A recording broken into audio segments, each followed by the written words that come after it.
सर्वेभ्यो नमो नमः। नमस्कार। एक बार फिर से आपका स्वागत है सरल संस्कृत सुगम संस्कृत में और मैं हूं प्रतिभा दीक्षित।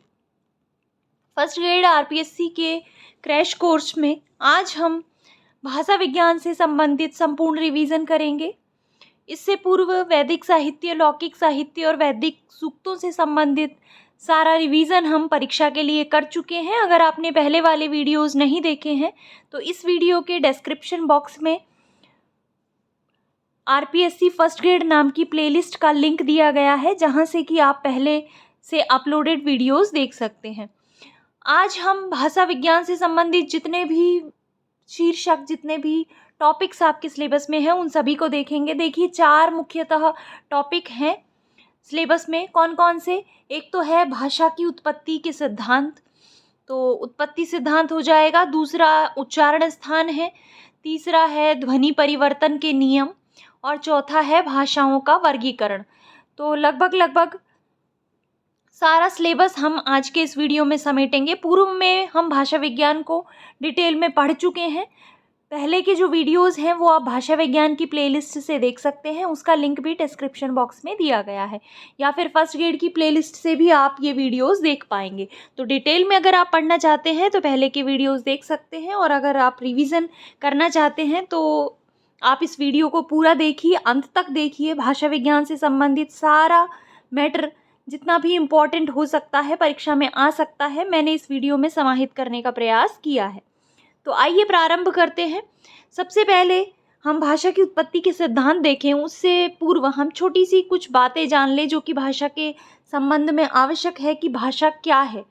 भाषा मानव की प्राचीनतम उपलब्धि है। अपने भावों को अभिव्यक्त करने के लिए जिस माध्यम का प्रयोग मनुष्य के द्वारा किया जाता है वो भाषा कहलाती है। भाषा की क्या इम्पोर्टेंस है, तो इसके विषय में महाभाष्य में लिखा गया है, एकः शब्दः सम्यक् ज्ञातः सुप्रयुक्तः स्वर्गलोके कामधुक् भवति दुष्टः शब्दः स्वरतो वर्णतो वा मिथ्या प्रयुक्तो न तमर्थम आह। अगर एक शब्द भी अच्छे से जान लिया जाए, उसका अच्छे से प्रयोग किया जाए, तो वो स्वर्गलोक में कामधेनु के समान होता है। जबकि दुष्ट शब्द, चाहे वो स्वर का उसमें दोष हो या वर्ण का दोष हो, अगर मिथ्या प्रयुक्त किया जाता है तो अनर्थ उसका हो जाता है। भाषा जो शब्द है ये भाष धातु से बना है। भाष धातु का तात्पर्य होता है बोलना या कहना। तो मानव के द्वारा उच्चारण अवयवों से उच्चरित यादृच्छिक ध्वनि प्रतीकों की वह व्यवस्था जिसके द्वारा किसी भी समाज या वर्ग विशेष के लोग आपस में विचारों का आदान प्रदान या विनिमय करते हैं, वो भाषा कहलाती है। तो अपने ध्वनि यंत्रों के द्वारा जो भी आपस में आदान प्रदान करने के लिए ध्वनि प्रतीकों की व्यवस्था किसी समाज में होती है, वो भाषा कहलाती है। भाषा तत्वों का ऐतिहासिक व तुलनात्मक आधार पर वैज्ञानिक अध्ययन करने वाली जो इकाई है वो भाषा विज्ञान कहलाती है।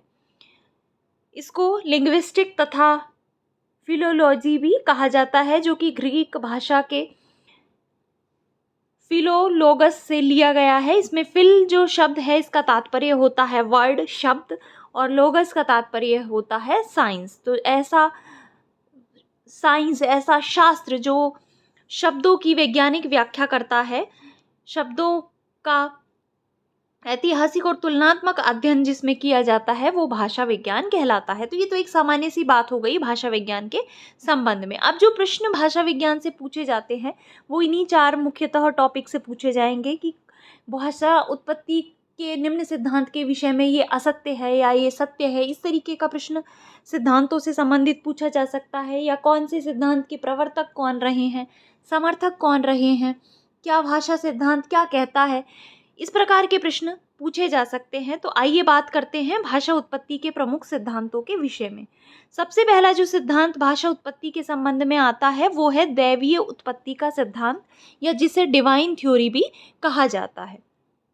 इस सिद्धांत के अनुसार भाषा की उत्पत्ति किसी मानवीय कारक से नहीं हुई है, बल्कि स्वयं भगवान भाषा का स्वरूप निर्धारित करके प्रत्येक व्यक्ति में जन्म से ही भाषा का सामर्थ्य प्रदान करते हैं। तो भाषा की उत्पत्ति किसी मानवीय कारक से नहीं होती, अपितु स्वयं भगवान उसमें ये भाषा की जो सामर्थ्य है वो उत्पन्न करते हैं। इस सिद्धांत के अनुसार भाषा का स्वरूप सभी देशों एवं सभी व्यक्तियों के लिए समान ही रहेगा, क्योंकि ईश्वर एक हैं और वो सभी के लिए एक ही प्रकार की भाषा को उत्पन्न करते हैं। पाश्चात्य भाषाविद विटगेन्स्टाइन भी इसके समर्थक रहे हैं। तो अगर दैवीय उत्पत्ति के सिद्धांत का पूछा जाए कि कौन से पाश्चात्य विद्वान इसके समर्थक हैं, तो वहाँ पर नाम आएगा विटगेन्स्टाइन का, आपको याद रखना है। जो प्राचीन भारतीय परंपरा है जो कि संस्कृत को देव भाषा मानती है, वो भी इसी परंपरा का समर्थन करती है, इसी सिद्धांत को मानती है कि जो संस्कृत है वो देव भाषा है, स्वयं देवों के द्वारा दी गई है।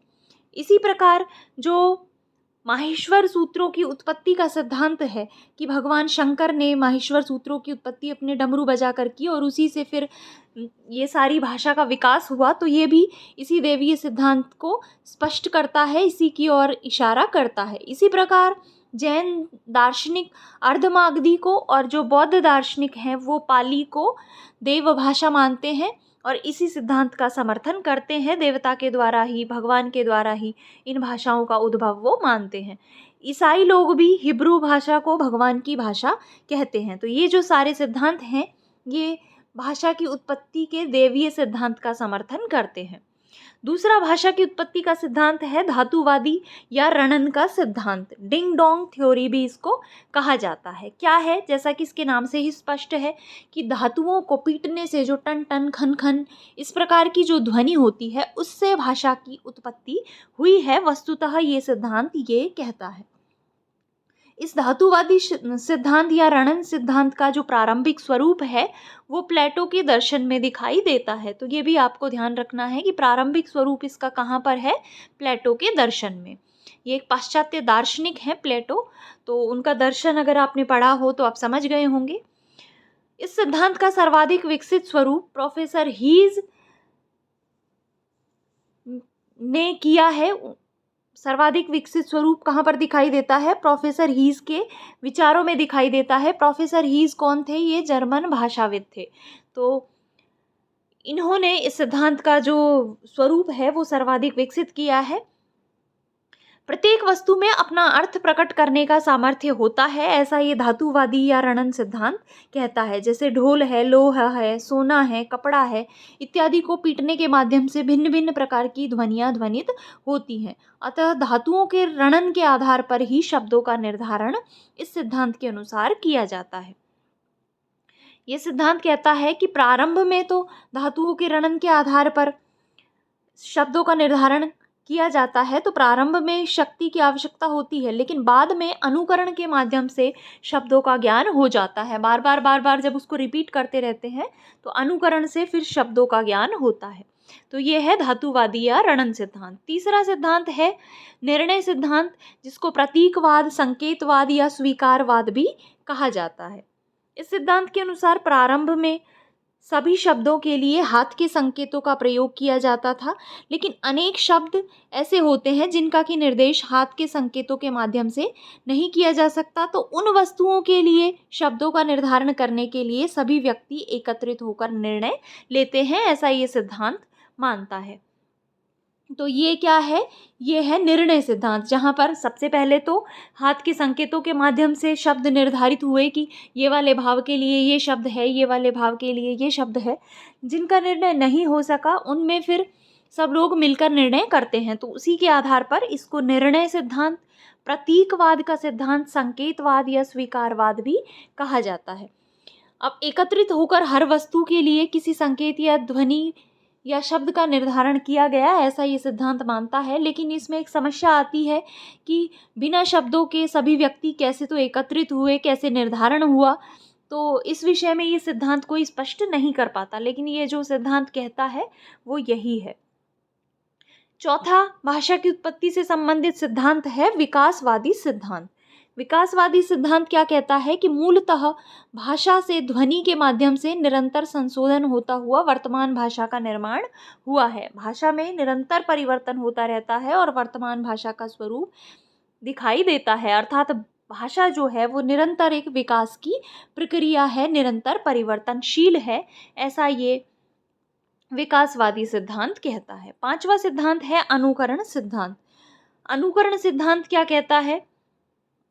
अनुकरण सिद्धांत के अनुसार भाषा की उत्पत्ति अनुकरण के आधार पर हुई है। मानव अपने आसपास के सजीवों और निर्जीवों की ध्वनियों का अनुकरण करके अपने लिए भाषा का निर्धारण करता है। मुख्यतः इस सिद्धांत के देखिए 3 प्रकार हैं। ध्वन्यात्मक अनुकरण या भौं-भौं की थ्योरी, दूसरा है अनुरणन और तीसरा है दृश्यात्मक अनुकरण। जो मैक्स मूलर हैं इन्होंने इस सिद्धांत का उपहास किया है और वो इसको बॉबो थ्योरी भी कहते हैं। सबसे पहली इसका जो प्रकार है वो ध्वन्यात्मक अनुकरण या भौंभौवाद ही है।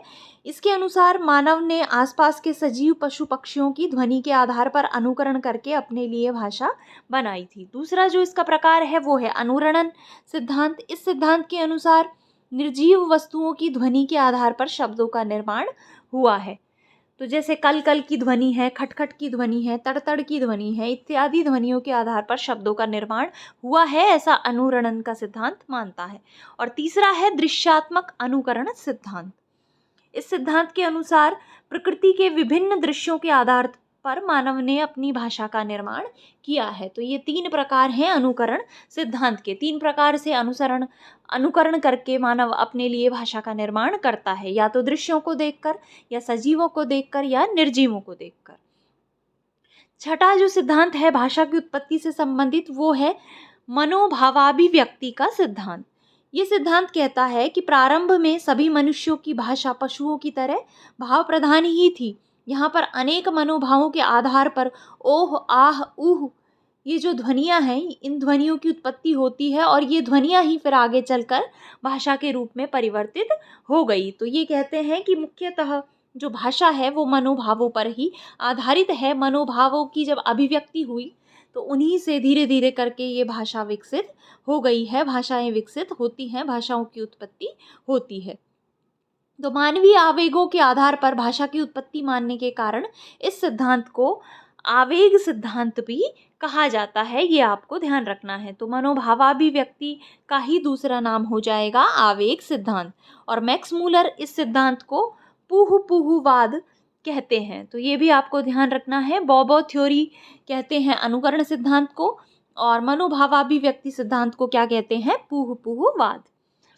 सातवां भाषा की उत्पत्ति से संबंधित सिद्धांत है श्रम ध्वनि सिद्धांत। देखिए बहुत आसान से ये सिद्धांत है, इनके नाम से ही आपको पता चल सकता है कि ये सिद्धांत क्या कहना चाहता है। जैसे श्रम ध्वनि सिद्धांत है, ये कहता है कि जब मनुष्य श्रम करता है तो विभिन्न प्रकार की ध्वनियाँ उसके मुख से निकलती हैं। जैसे जब हथौड़ा से कुछ पीटते हैं तो आ इस प्रकार की ध्वनि का उच्चारण करते हैं व्यक्ति, जो श्रम के कारण थकान होती है उससे मुक्ति के लिए। तो उन्हीं ध्वनियों के आधार पर भाषा की उत्पत्ति हुई है, ऐसा श्रम ध्वनि सिद्धांत कहता है। और श्रम के दौरान जो थकान होती है उसकी मुक्ति के लिए शब्दों का उच्चारण किया जाता है, इसलिए इस सिद्धांत को श्रम परिहरण मूलकतावाद भी कहा जाता है। इस सिद्धांत के अनुसार किसी क्रिया के साथ स्वभावतः निकलने वाली ध्वनि ही उस क्रिया की बोधक हुआ करती है। ये जो श्रम ध्वनि सिद्धांत है इसके जन्मदाता के रूप में नाम आता है नॉयर का। तो ये आपको ध्यान रखना है, श्रम ध्वनि सिद्धांत के समर्थक कौन है? नॉयर। इस सिद्धांत का एक दूसरा नाम भी है, उसको भी आपको ध्यान रखना है। इसको यो हे हो वाद भी कहा जाता है, क्योंकि यो हे हो की ध्वनि मल्लाह निकालता है अपना काम करते हुए, तो इस आधार पर इसको यो हे हो वाद भी कहा जाता है। अगला भाषा की उत्पत्ति से संबंधित सिद्धांत है टाटा सिद्धांत। टाटा सिद्धांत क्या कहता है कि उच्चारणकर्ता के ज्ञात एवं अज्ञात शब्दों तथा शारीरिक चेष्टाओं का अनुकरण करने के माध्यम से भाषा की उत्पत्ति हुई है। तो ये कहता है टाटा सिद्धांत। नवा सिद्धांत है संगीत सिद्धांत। इसको प्रेम सिद्धांत या वूवू थ्योरी भी कहा जाता है। इस सिद्धांत के अनुसार अनेक प्रसंगों में गुनगुनाने के माध्यम से भाषा की उत्पत्ति हुई है। तो संगीत के माध्यम से भाषा की उत्पत्ति हुई है। जो मानव है वो वस्तुतः संगीत प्रेमी होता है, अनेक प्रसंगों पर वो गुनगुनाता है। सुख के अवसर पर अलग प्रकार की धुन गुनगुनाता है, दुख के अवसर पर अलग प्रकार की धुन गुनगुनाता है। तो उसी गुनगुनाने के माध्यम से भाषा की उत्पत्ति हुई है, ऐसा ये सिद्धांत कहता है। और इस सिद्धांत का माध्यम मानवीय प्रेम से होने के कारण इसको प्रेम सिद्धांत या वुवू थ्योरी भी कहा जाता है। इस सिद्धांत के प्रमुख पक्षधर के रूप में नाम आता है डार्विन, स्पेंसर और येसपर्सन का। तो आपको ध्यान रखना है, इस सिद्धांत के प्रमुख पक्षधर हैं डार्विन, स्पेंसर और येसपर्सन। 10वां भाषा की उत्पत्ति से संबंधित सिद्धांत है इंगित सिद्धांत या फिर गेस्चर थ्योरी। इस सिद्धांत के अनुसार भाषा की उत्पत्ति क्रमिकता से हुई है। तो 3 इसके स्तर बताए गए हैं, 3 स्तरों पर भाषा की 4 स्तर बताए गए हैं, 4 स्तरों पर भाषा की उत्पत्ति हुई है। जो पहला स्तर है वो है भाव व्यंजक ध्वनि का स्तर। ये प्रारंभिक स्तर है, इसमें भय, क्रोध इत्यादि मनोभावों के लिए शब्दों का निर्माण किया गया। दूसरा जो भाषा के निर्माण का स्तर है वो है अनुकरणात्मक ध्वनि का स्तर। इसमें सजीवों और निर्जीवों की ध्वनियों का अनुकरण करके शब्दों का निर्माण किया गया। तीसरा स्तर इसका है भाव संकेत या फिर इंगित ध्वनि। ये सबसे महत्वपूर्ण इसका स्तर है। इस स्तर में अंगों में भी विशेषतः हाथ के संकेत के आधार पर शब्दों का निर्माण किया गया है, भाषा का निर्माण हुआ है। और चौथा इसका स्तर है सूक्ष्म भाषा ध्वनि स्तर। इसमें क्या है, इस स्तर पर भाषा को अत्यंत विकसित अवस्था में पहुंचाया जाता है, जहां पर मानव के सूक्ष्म से भी सूक्ष्म भावों के लिए शब्दों का निर्माण होता है। तो इस विधि के समर्थक माना जाता है डॉक्टर राय को। ये भी आपको ध्यान रखना है, किस विधि के? सूक्ष्म भाषा ध्वनि के, इंगित सिद्धांत थ्योरी के। इस सिद्धांत की पुष्टि डार्विन भी करते हैं, जिन्होंने 6 भाषाओं का तुलनात्मक अध्ययन करने के बाद इसकी पुष्टि की है।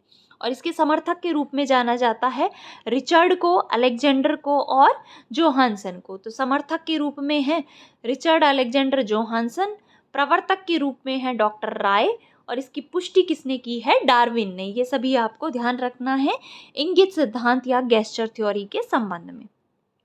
11वां सिद्धांत है संपर्क सिद्धांत। संपर्क सिद्धांत क्या कहता है कि मानवों में आपसी संपर्क रखने की जन्मजात प्रवृत्ति होती है। मनुष्य एक दूसरे से संपर्क रखना चाहता है और संपर्क रखने के लिए अनेक बार मुख से ध्वनियों का उच्चारण भी होता है, और तो इन्हीं ध्वनियों के आधार पर भावों की उत्पत्ति हुई है, भाषा की उत्पत्ति हुई है, ऐसा संपर्क सिद्धांत कहता है।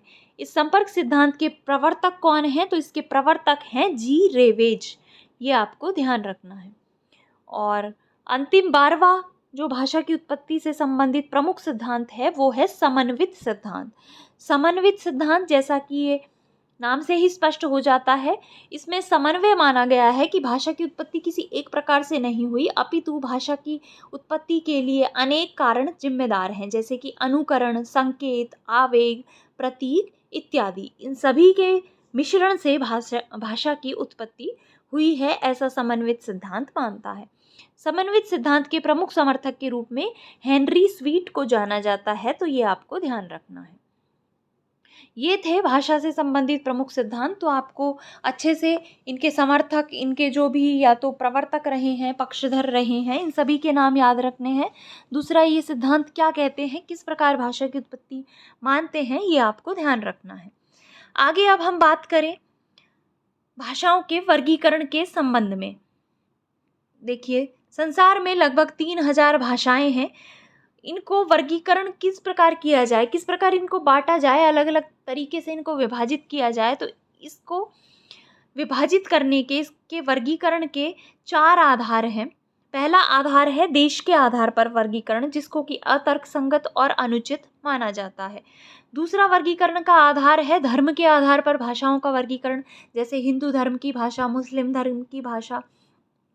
तो इस प्रकार के वर्गीकरण को भी अतर्कसंगत और अनुचित माना जाता है, क्योंकि एक धर्म के लोग ही एक स्थान पर निवास नहीं करते, अपितु अलग अलग धर्मों के लोग एक स्थान पर रहते हुए देखे जाते हैं, जो कि एक ही प्रकार की भाषा का प्रयोग करते हैं। तो इसी कारण धर्म के आधार पर हुए इस वर्गीकरण को भी अतर्कसंगत और अनुचित माना जाता है। तीसरा जो भाषाओं का वर्गीकरण किया जाता है वो किया जाता है इनकी आकृति के आधार पर। ये जो वर्गीकरण है ये इम्पॉर्टेंट है, ये विकास क्रम को स्पष्ट करने में सहायक है। आकृति मूलक जो वर्गीकरण होता है उससे ये पता चला जा सकता है, पता लगाया जा सकता है कि क्या क्रम रहा है किसी भी भाषा के विकास का। तो ये महत्वपूर्ण होता है इस प्रकार का वर्गीकरण। और चौथे प्रकार का वर्गीकरण होता है इतिहास संबंधी वर्गीकरण। इसमें पारिवारिक वर्गीकरण किए जाते हैं, अर्थात जैसे अफ्रीकाई देश की भाषा, यूरोपीय भाषाएं, यूरोपियाई खंड की भाषाएं। तो इस प्रकार से ऐतिहासिक भौगोलिक खंडों के आधार पर पारिवारिक वर्गीकरण भाषाओं का किया जाता है। अब हम मुख्यतः भाषाओं के वर्गीकरण में, चूंकि ये दो जो हैं देश और धर्म के आधार पर, ये तो अतर्कसंगत और अनुचित है, तो इनकी बात हम यहाँ पर नहीं करेंगे। हम जो इनके वर्गीकरण देखेंगे भाषाओं के, वो दो प्रकार से देखेंगे। पहला है आकृति मूलक वर्गीकरण और दूसरा है परिवार मूलक वर्गीकरण। सबसे पहले बात करें आकृति मूलक वर्गीकरण की, तो आकृति मूलक जो वर्गीकरण है इसको रूपात्मक वर्गीकरण, पदात्मक वर्गीकरण, वाक्य मूलक वर्गीकरण भी कहा जाता है, क्योंकि इसमें रूप तत्व की समानता होती है और उसी के आधार पर भाषाओं को अलग अलग श्रेणियों में विभाजित किया जाता है। तो शब्दों या पदों की रचना के आधार पर जो वर्गीकरण किया जाता है वो आकृति मूलक वर्गीकरण कहलाता है। देखिए, किसी भी शब्द के निर्माण के लिए 3 चीजें आवश्यक होती हैं। क्या क्या? पहला होता है अर्थ तत्व। अर्थ तत्व का तात्पर्य है जो मूल शब्द है वो अर्थ तत्व कहलाता है। दूसरा होता है संबंध तत्व। एक शब्द का दूसरे शब्द से क्या संबंध है, किस प्रकार से संबंध जोड़ा जाए, वो रूप तत्व या संबंध तत्व भी कहलाता है। संबंध तत्व में क्या आते हैं? विभक्ति, प्रत्यय इत्यादि। और तीसरा जो शब्द निर्माण के लिए आवश्यक होता है वो होता है अन्य, उपसर्ग तत्व इत्यादि। जैसे उपसर्ग जोड़ना, प्रत्यय जोड़ना, इस प्रकार से ये सब आ जाते हैं अन्य तत्वों में। तो शब्द निर्माण के लिए 2 प्रकार के होते हैं वैसे तो तत्व, एक मुख्य तत्व है और एक है अन्य तत्व। तो मुख्य तत्व में अर्थ तत्व है, मूल शब्द है, और दूसरा हो जाता है संबंध तत्व। अर्थात जैसे हमारे पास एक वाक्य है, वह पढ़ता है, या वह राम की पुस्तक है, तो इसमें कुछ तो मूल शब्द हैं, जैसे राम है, वह है, पुस्तक है, ये मूल शब्द हैं। और कुछ है इसमें संबंध तत्व, जैसे की। तो पुस्तक का राम से क्या संबंध है, ये दर्शाने के लिए की का प्रयोग किया जाता है, तो ये हो जाते हैं संबंध तत्व। जैसे रामः पठति, इसमें अर्थ तत्व क्या है, मूल तत्व क्या है? मूल तो है राम और पठ। और संबंध तत्व क्या है? राम में जो विभक्ति लगी हुई है सु, वो संबंध तत्व है, और पठ में जो तिप लगा हुआ है, ती लगा हुआ है, ये भी संबंध तत्व है। तो विभक्ति इत्यादि जो हैं ये संबंध तत्व होते हैं और मूल शब्द अर्थ तत्व होते हैं।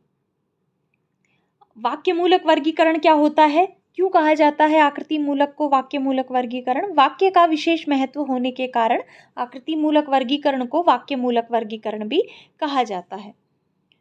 प्रमुख भाषा शास्त्री कौन है जो कि आकृति मूलक वर्गीकरण करते हैं? तो देखिए, पहला नाम आता है श्लेगल का। श्लेगल आकृति मूलक वर्गीकरण में 2 वर्गों में भाषाओं को विभाजित करते हैं। दूसरा नाम आता है वाप का। ये 3 वर्गों में आकृति के आधार पर भाषाओं को विभाजित करते हैं। और तीसरा नाम आता है पॉट का। ये 4 वर्गों में भाषाओं को विभाजित करते हैं। तो अब हम मुख्यतः देखेंगे आकृति मूलक वर्गीकरण में किस प्रकार से वर्गीकरण किया गया है। देखिए, मुख्यतः आकृति मूलक वर्गीकरण में 2 प्रकार की भाषाएं होती हैं, अयोगात्मक भाषाएं और योगात्मक भाषाएं। अयोगात्मक भाषाओं का क्या तात्पर्य है? ऐसी भाषाएं जिसमें संबंध तत्व और मूल तत्व उनका अयोग रहता है, वो अलग अलग रहते हैं, मिले हुए नहीं रहते, उस प्रकार की भाषाएं अयोगात्मक भाषाएं कहलाती हैं। और इसका जो प्रमुख उदाहरण है वो है चीनी भाषा। और कई बार ये प्रश्न पूछा जा चुका है कि अयोगात्मक भाषा का मुख्य उदाहरण है कौन सी भाषा अयोगात्मक भाषा है? तो ये आपको ध्यान रखना है, चीनी भाषा जो है वो अयोगात्मक भाषा है। इस भाषा में संबंध तत्व और मूल तत्वों का योग नहीं होता, ये अलग अलग होते हैं। ये कैसी भाषाएं होती हैं? स्थान प्रधान होती हैं, अर्थात स्थान के आधार पर शब्दों का अर्थ जो है वो परिवर्तित हो जाता है। ये एकाक्षर भाषाएं होती हैं। व्यास प्रधान भाषाएं भी इनको कहा जाता है। वियोगात्मक भाषाएं भी इनको कहा जाता है। निपात प्रधान या धातु प्रधान भाषाएं भी इनको कहा जाता है। ये प्रकृति प्रधान भाषाएं होती हैं, इनमें प्रत्ययों का अभाव पाया जाता है और शब्दों का स्थान बदलने पर अर्थ भी उनका बदल जाता है। तो इस प्रकार की जो भाषाएं होती हैं वो अयोगात्मक भाषाएं होती हैं, और चीनी भाषा मुख्यतः एक अयोगात्मक भाषा है, ये आपको ध्यान रखना है। दूसरे प्रकार की जो भाषाएं होती हैं वो होती हैं योगात्मक भाषाएं। इस प्रकार की भाषाओं में प्रकृति और प्रत्यय जो हैं वो आपस में जुड़े हुए रहते हैं। इसमें शब्द के साथ उपसर्ग, प्रत्यय इत्यादि के प्रयोग से अर्थ में परिवर्तन भी हो जाता है।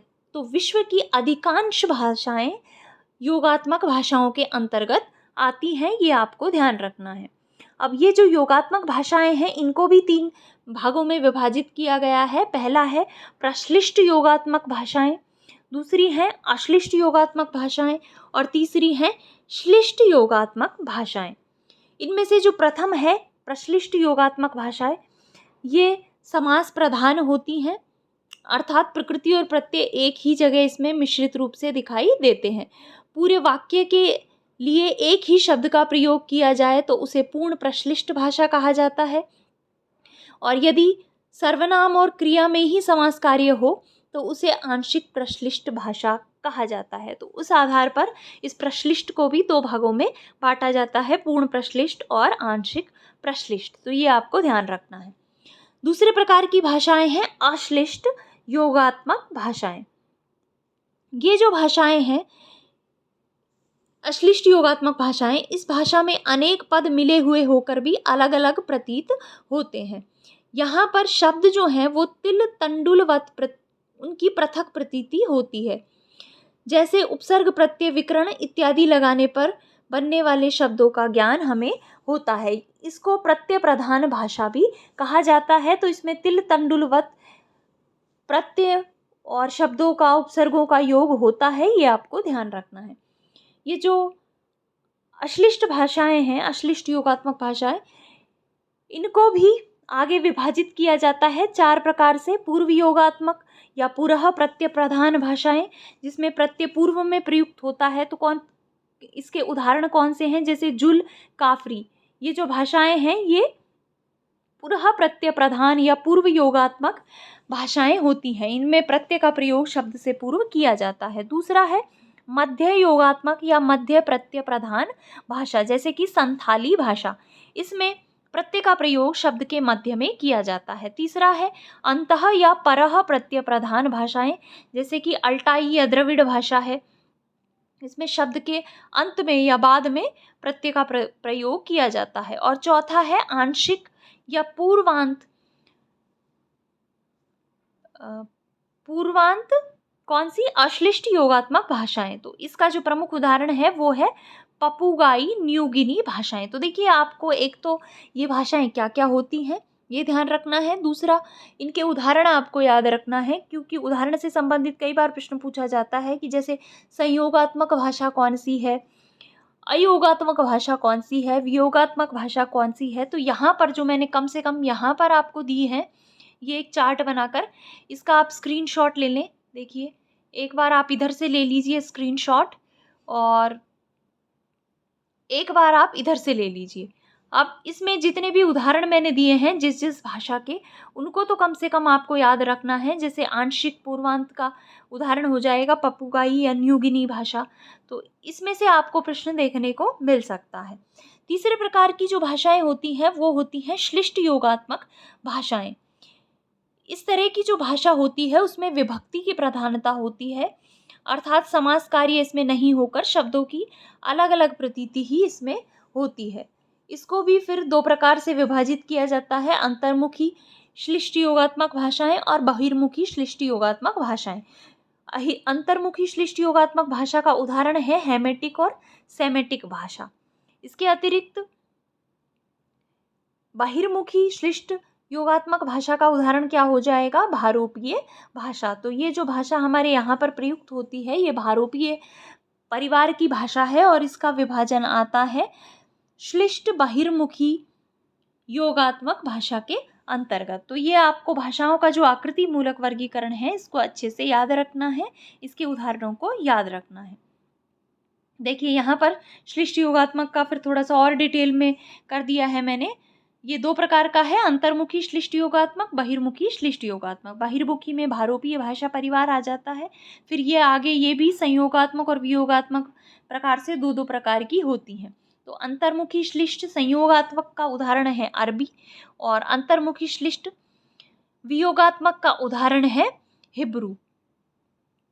इसी प्रकार बहिर्मुखी श्लिष्ट संयोगात्मक का उदाहरण क्या हो जाएगा, ग्रीक, लैटिन, संस्कृत और अवेस्ता। तो देखिए, संस्कृत के विषय में आपसे पूछा जा सकता है कि संस्कृत किस प्रकार की भाषा है। तो संस्कृत कौन सी भाषा है, बहिर्मुखी श्लिष्ट योगात्मक भाषा। और दूसरी प्रकार की फिर हो जाएगी बहिर्मुखी श्लिष्ट में वियोगात्मक भाषाएं। इसके अंतर्गत अंग्रेजी, हिंदी, बंगला इत्यादि आती हैं। तो ये आपको जो सारा वर्गीकरण है इसको ध्यान रखना है। दूसरे प्रकार का जो भाषाओं का वर्गीकरण किया जाता है वो है परिवार के आधार पर परिवार मूलक वर्गीकरण। तो उत्पत्ति की दृष्टि से ये वर्गीकरण किया जाता है कि कौन सी भाषा की उत्पत्ति कहाँ हुई, उसके आधार पर भाषाओं को विभिन्न श्रेणियों में विभाजित किया जाता है। इस वर्गीकरण के आधार निम्न हैं। पहला है भाषिक साम्य और दूसरा है स्थानिक साम्य। भाषिक साम्य में क्या क्या देखा जाता है, तो ध्वनि की समानता देखी जाती है, शब्द की समानता देखी जाती है, रूप रचना की समानता इसमें देखी जाती है, वाक्य की समानता देखी जाती है और अर्थ की समानता देखी जाती है। दूसरे प्रकार का साम्य है स्थानिक साम्य, स्थान के आधार पर समानता। तो इस आधार पर परिवार मूलक भाषाओं का वर्गीकरण किया जाता है। अब भौगोलिक खंड के आधार पर भाषाएं कितने प्रकार की हैं, तो 4 प्रकार से भौगोलिक खंड के आधार पर भाषाओं का वर्गीकरण किया जाता है। पहला जो खंड है वो है अमेरिका खंड, दूसरा है अफ्रीका खंड, तीसरा है प्रशांत महासागर खंड और चौथा है यूरेशिया खंड। तो पहले अमेरिका खंड परिवार की भाषाओं की बात करें तो उसमें एक तो होती है उत्तरी अमेरिका परिवार की भाषाएं और दूसरी है दक्षिणी अमेरिका परिवार की भाषाएं। अफ्रीकी खंड में जो महत्वपूर्ण भाषाएं हैं वो हैं बुशमैन, बांटू, सूडान, हेमेटिक और सेमेटिक। तो ये सारी भाषाएं आती हैं अफ्रीकी खंड की भाषाओं के अंतर्गत। तीसरे प्रकार की है प्रशांत महासागर खंड की भाषाएं और चौथी हैं यूरेशियाई खंड की भाषाएं। तो इस प्रकार से भौगोलिक आधार पर इनका 4 प्रकार से विभाजन किया जाता है। तो आपको ये चारों जो प्रकार हैं इनको याद रखना है। अब भाषा परिवर्तन के कारण तो आपके सिलेबस में है नहीं। उसके बाद जो टॉपिक आता है वो है, अच्छा इसमें एक और वर्गीकरण है उसको भी हम यहीं पर देख लेते हैं। देखिए, इसकी बात हम बाद में करेंगे ध्वनि परिवर्तन के नियमों की। भारतीय आर्य भाषाएं, इस तरह से भी एक टॉपिक आता है आर्य भाषाओं के वर्गीकरण में। तो भारतीय आर्य भाषा जो है वो भारत ईरानी परिवार की भाषा से उसका विकास हुआ है। एक परंपरा रही है भारत ईरानी भाषा की। वर्गीकरण में ही आपको ये ध्यान रखना है। उससे फिर 3 भागों में वो विभाजित हो गई भारत ईरानी भाषा की जो शाखा थी। एक तो शाखा उसकी निकली ईरानी शाखा, दूसरी शाखा निकली दरद और तीसरी थी भारतीय आर्य भाषा। तो इसी से भारतीय आर्य भाषाएं विकसित हुई हैं, भारत में जो बोली जाती हैं वो। ये जो भारतीय आर्य भाषाएं हैं इसका विभाजन भी पुनः 3 भागों में किया जाता है। प्राचीन भारतीय आर्य भाषाएं, मध्यकालीन भारतीय आर्य भाषाएं और आधुनिक कालीन भारतीय आर्य भाषाएं। तो सबसे पहले हम बात करते हैं प्राचीन भारतीय आर्य भाषाओं की। इसका जो समय माना जाता है वो माना जाता है 1500 से और 500 ईसा पूर्व के मध्य। इस काल में जो प्राचीन भारतीय आर्य भाषा थी उसमें उसका भी 2 प्रकार से विभाजन किया जाता है, वैदिक संस्कृत और लौकिक संस्कृत। तो वैदिक संस्कृत में 52 ध्वनियाँ थी और लौकिक संस्कृत में थी 48 ध्वनियाँ। तो ये भारतीय आर्य भाषा का स्वरूप रहा है 1500 से और 500 ईसा पूर्व के मध्य। दूसरा जो काल आता है वो कहलाता है मध्यकालीन भारतीय आर्य भाषाएं। इसका समय माना जाता है 500 ईसा पूर्व से 1000 ईस्वी तक। इस काल की जो भाषाएं हैं उनका विभाजन भी 3 भागों में किया जाता है। प्राचीन प्राकृत या जिसको पाली भी कहा जाता है, मध्य प्राकृत जिसको प्राकृत कहा जाता है और तीसरी है अंत्य प्राकृत या जिसको अपभ्रंश भी कहा जाता है। तो ये जो प्राचीन प्राकृत या पाली है इसका समय माना जाता है 500 काल का समय इनको दिया जाता है। तो 500 ईसा पूर्व से और ईसवी सन तक समय रहा प्राचीन प्राकृत का, जिसको कि पाली कहा जाता है। मध्य प्राकृत का समय था ईसवी सन से और 500 ईस्वी तक, और अंत्य प्राकृत या अपभ्रंश का समय था 500 ईस्वी से और 1000 ईस्वी तक। अब इनमें कौन कौन सी भाषाएं आती हैं, तो देखिए जो प्राचीन प्राकृत या पाली है उसमें दो भाषाएं आती हैं। एक तो है प्राचीन प्राकृत पाली और दूसरी है अशोक की शिलालेखी प्राकृत। इनको प्रथम प्राकृत कहा जाता है। दूसरी जो मध्य प्राकृत है ये 5 भागों में विभाजित है। शौरसेनी, अर्धमागधी, महाराष्ट्री, पैशाची और मागधी। इनको द्वितीय प्राकृत कहा जाता है, ये आपको ध्यान रखना है। तो इस प्रकार से ये भाग हो जाएंगे मध्यकालीन भारतीय आर्य भाषाओं के। और तीसरी है आधुनिक भारतीय आर्य भाषाएं। इनका समय है 1000 ईस्वी से और वर्तमान काल तक। इसका जो विकास है वो अंत्य प्राकृत या अपभ्रंश से हुआ है। इनमें कौन कौन सी भाषाएं आ जाती हैं आधुनिक भारतीय आर्य भाषाओं में? पश्चिमी हिंदी, राजस्थानी, गुजराती, मराठी, असमिया, बिहारी, बंगला इत्यादि। तो ये आपको ध्यान रखना है। ये सारा विभाजन है भारतीय आर्य भाषाओं का। अब हम बात करेंगे ध्वनियों के संबंध में, ध्वनि परिवर्तन के नियमों के संबंध में। ध्वनि परिवर्तन के नियम क्या हैं, हम भाषा में इनको क्यों पढ़ते हैं?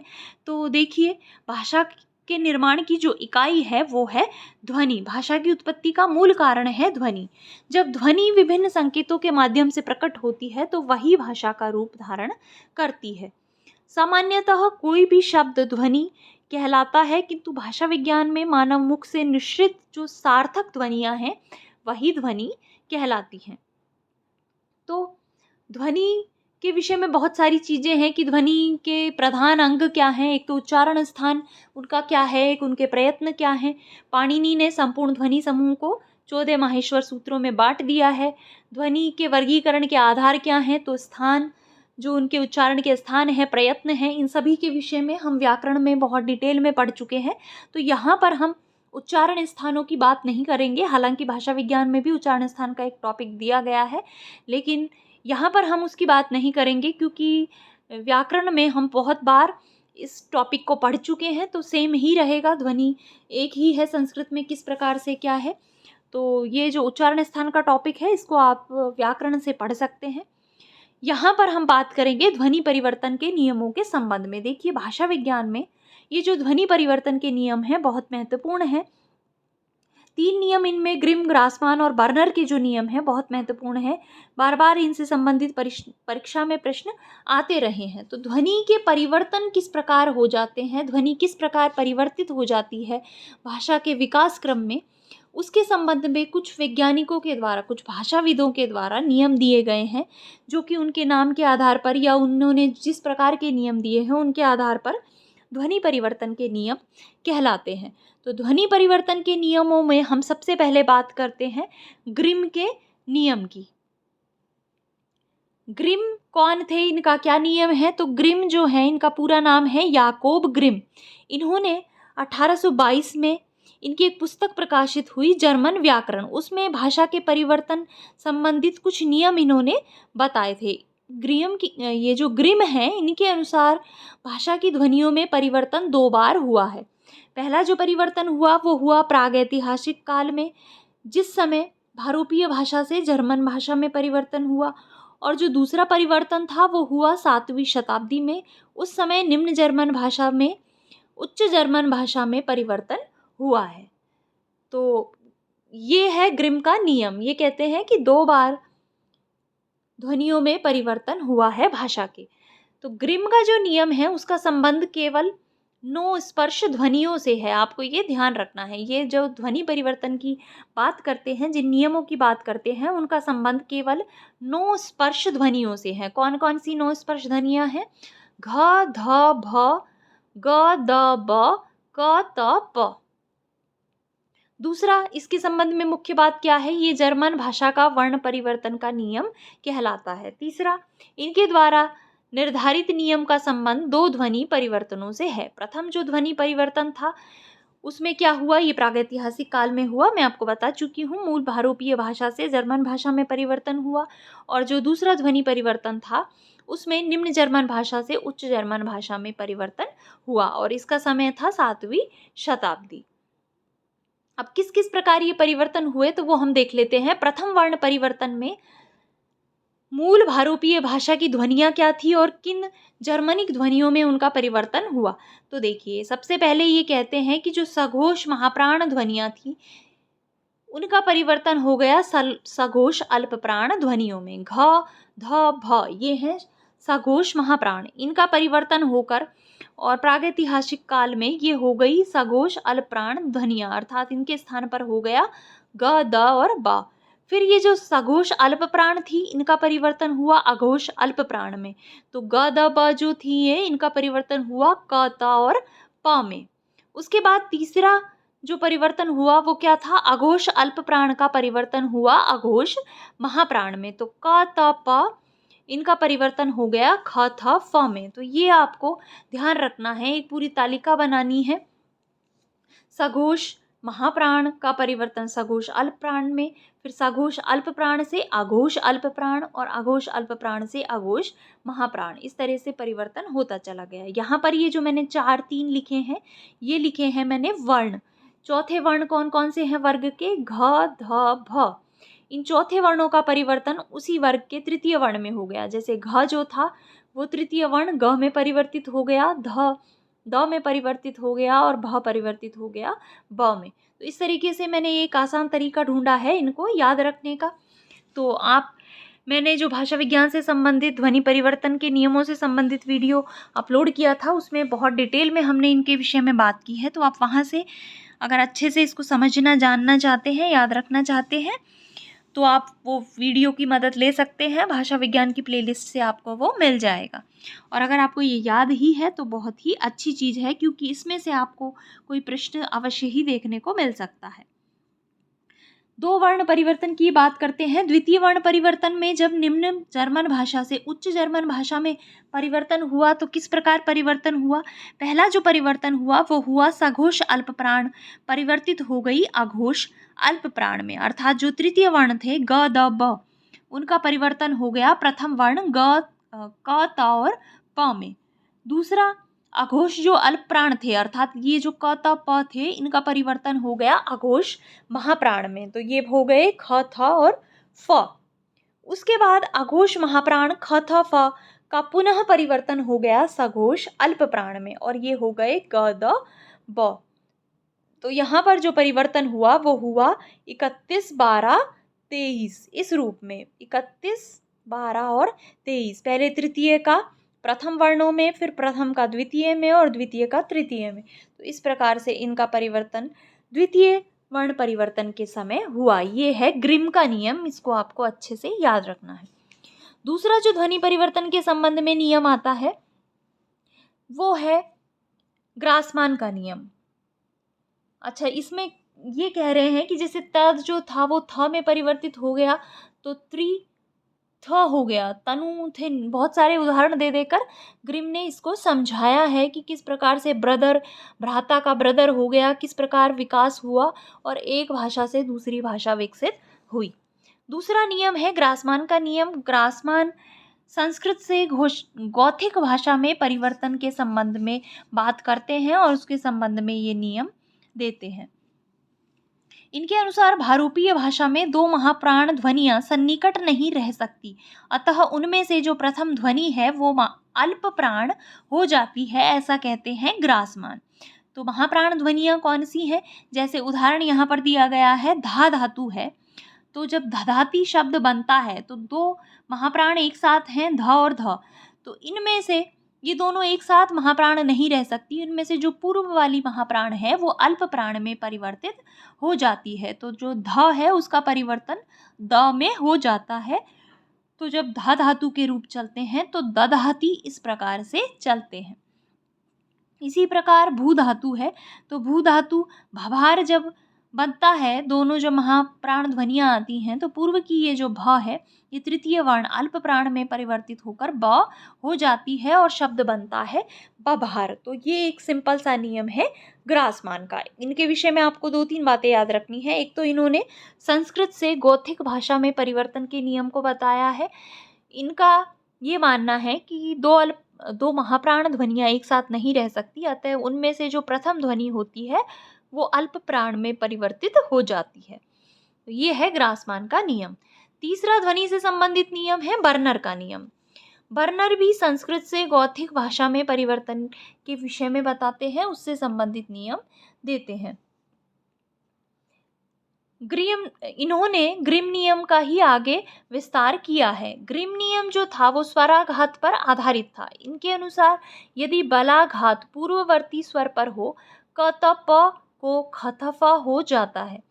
वर्नर ने इसके आगे बताया कि यदि बलाघात पूर्ववर्ती के स्थान पर परवर्ती स्वर पर हो तो क त प को ग द ब हो जाता है। देखिए, जब हम किसी भी स्वर को उच्चारित करते हैं तो हम किसी शब्द को जब हम उच्चारित करते हैं तो हम बल कहाँ पर दे रहे हैं उससे बातें बहुत ही परिवर्तित हो जाती हैं। जैसे छिपकली, कुछ लोग ऐसे बोलते हैं, कुछ बोलते हैं छिपकली।